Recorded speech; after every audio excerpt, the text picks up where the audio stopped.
последниве години Европа е сведок на растечки антициганизам, тивка, но се присутна дискриминација што ги исполнува медиумите, политиката, образованието и секојдневниот живот. Иако ромите го сочинуваат најголемото етничко малцинство на континентот, нивниот глас останува маргинализиран, а одговорноста за борба против антициганизмот ретко се преведува во конкретни резултати. Подемот на крајнодесничарските партии во земји како Унгарија, Полска и Словачка доведе до нормализација на отворено дискриминаторските политики. Овие држави и покрај нивното формално членство во ЕУ и обврските за човекови права често ги игнорираат или минимизираат историските и континуираните страдања на ромската заедница. Во некои случаи, јавните службеници одат до таму што го негираат или доведуваат во прашање геноцидот врз ромите за време на Втората светска војна и покрај историските факти и признатите жртви. Ромите во Чешка, Словачка, Полска, Бугарија и Романија живеат во длабока социјална изолација. Гета, неформални населби, сиромаштија и системска сегрегација во образованието се дел од нивниот секојдневен живот. По Чешка и Словачка, многу ромски деца се уште се сместени во училишта за деца со посебни потреби. Форма на институционален расизам приклиен како педагогија. Во Полска и Бугарија, ромите се соочуваат со политичка и медиумска стигматизација, честопати прикажани како необразовани, антисоцијални или мрзливи. И покрај тоа што живеат таму со генерации, тие се уште се перцепираат како аутсайдери. Во Романија, иако постои одредена институционална рамка, ромските заедници се меѓу најсиромашните во земјата. Инвестициите во нивно вклучување се минимални, а интересот за нивна вистинска интеграција е уште помал. Во поранешните југословенски републики Северна Македонија, Србија, Босна и Херцеговина, Црна Гора и Косово, како и во Албанија, ситуацијата е слична. Изјавите и стратегиите се видливи, но практичната поддршка е невидлива. Голем дел од ромите остануваат недокументирани, без пристап до здравствена заштита, без можност да водат нормален живот. Тие се уште се сметаат за луѓе во движење. Во 2020 година, Универзитетот во Устина во Чешка ја елиминираше својата катедра за ромски јазик и култура, единствена во земјата и една од ретките во Европа. Причината – недостаток на интерес. Сепак, ова не беше само прашање на бројки, туку символичен чин, што покажува како системот ја избегнува својата одговорност за зачувување и промовирање на ромскиот идентитет.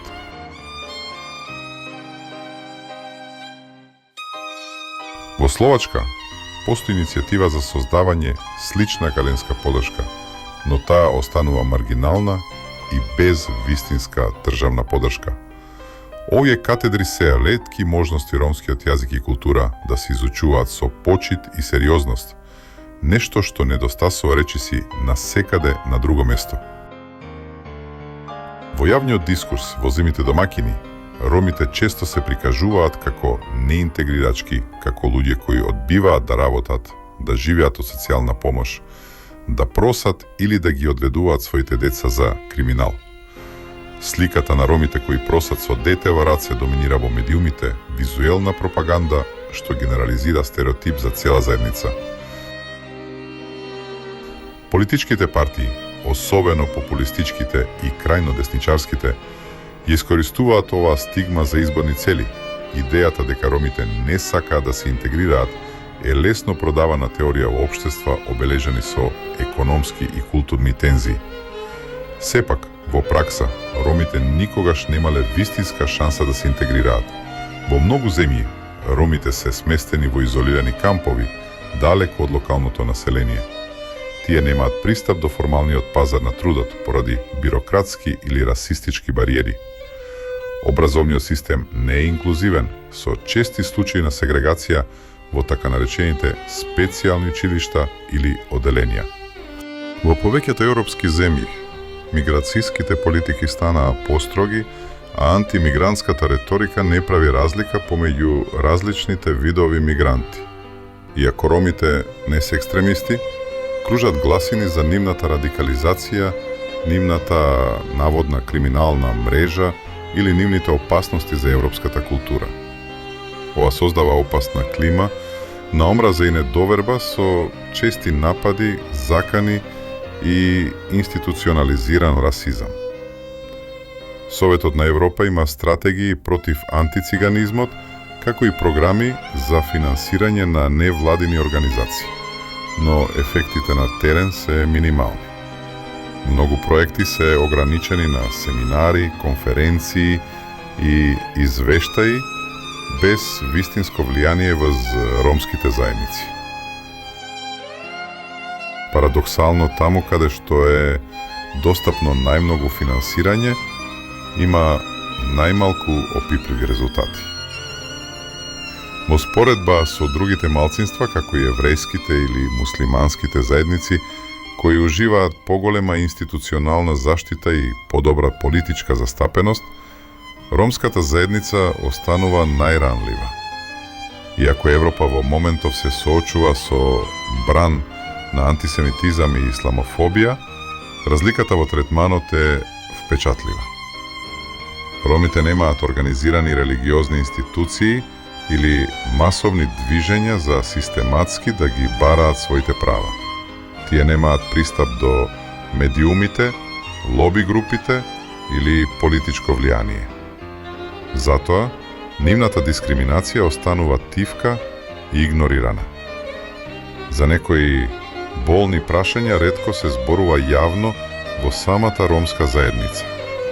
Дел од одговорот лежи во социјалната исклученост и секојдневната екзистенцијална борба, но и во манипулацијата што ја вршат одредени невладини организации или ромски лидери кои действуваат за своји интереси, за финансиска или друга добивка, а не во име на нивната заедница.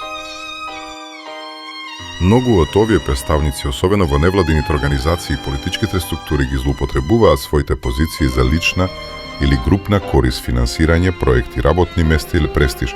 Тие шират агенди кои не служат на евромедитеранската кауза, туку ја дистансираат од борбата за еднакост и вклучување. Овој вид манипулација дополнително ја деморализира заедницата, создава чувство на немоќ и репродуцира пасивност. Наместо автентични лидери кои се борат за структурни промени, гледаме појава на медиумски личности кои го одржуваат статус-квото. Оваа ситуација не е случајна. Таа е дел од поширок систем на контрола, каде што маргинализираните се држат на маргините, вклучително и преку инструментализација на собствените представници.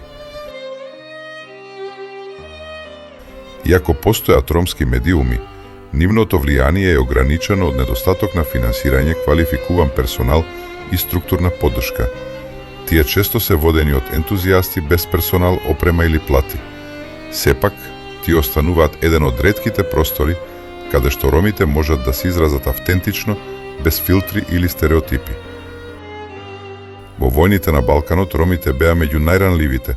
Во Босна и Херцеговина ги ставаа на првата линија, чистеа мински полиња. На Косово беа злостагувани од паравоени албански групи, етикетирани како крадци за да им се одзема домовите, многу куќи беа запалени, по сето тоа молк. Жртвите не беа броени, имињата не се спомнуваа. И денес истото се повторува во Украина. На почетокот на војната беа јавено навредувани на социјалните мрежи, нарекувани крадци, лепени со ленти за електрични столбови и омаловажувани. Ромските бегалци не беа прифатени во Европа како другите, во некои делови каде што живеа за нив нема хуманитарна помош. Иако се граѓани на Украина, често се оставени зад фронтот без помош, без пат до спас. Ромската заедница мора да разбере дека борбата против антициганизмот не е нивна сопствена борба, туку прашање на опстанок и иднина. Во исто време, институциите на ЕУ и земјите членки конечно мора да престанат да ја третираат дискриминацијата врз ромите како прашање на интеграција и да ја гледаат онаква каква што навистина е, прашање на системска неправда и човекови права.